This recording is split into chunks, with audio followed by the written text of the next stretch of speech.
ایک خطرناک مجرم پولیس کی گرفت سے بچ کر گھنے جنگل میں بھاگ نکلا۔ وہ دور سے ایک اکیلا سا کچا مکان دیکھتا ہے۔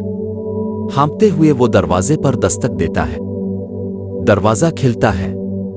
اندر سے ایک عام سا شخص باہر آتا ہے۔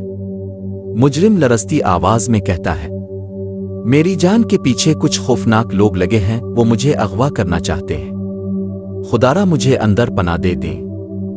بغیر سوچے سمجھے وہ شخص اس پر ترس کھا لیتا ہے اور مجرم کو اپنی جھونپڑی میں چھپا لیتا ہے۔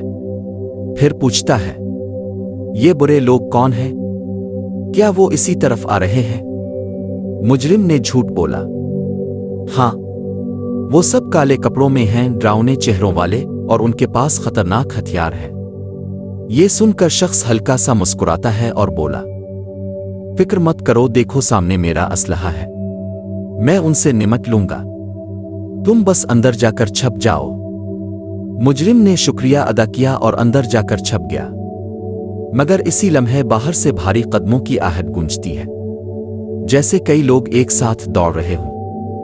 مجرم کھڑکی سے جھانکتا ہے اور گھبراہٹ سے کہتا ہے، وہ آ گئے ہیں، مجھے چھپنا ہوگا۔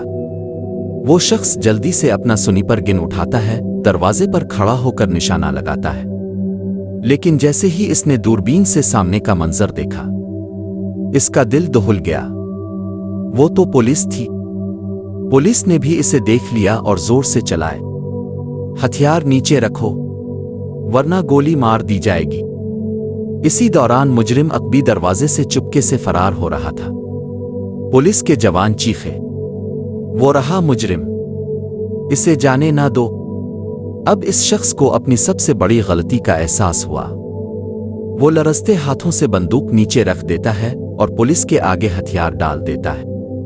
چند دن بعد عدالت نے اسے خطرناک مجرم کی مدد کرنے اور پولیس پر حملہ کرنے کی نیت رکھنے کا مجرم قرار دے دیا۔ یوں ایک نادان بھلائی اس کی زندگی کو قید خانہ میں بدل دیتی ہے۔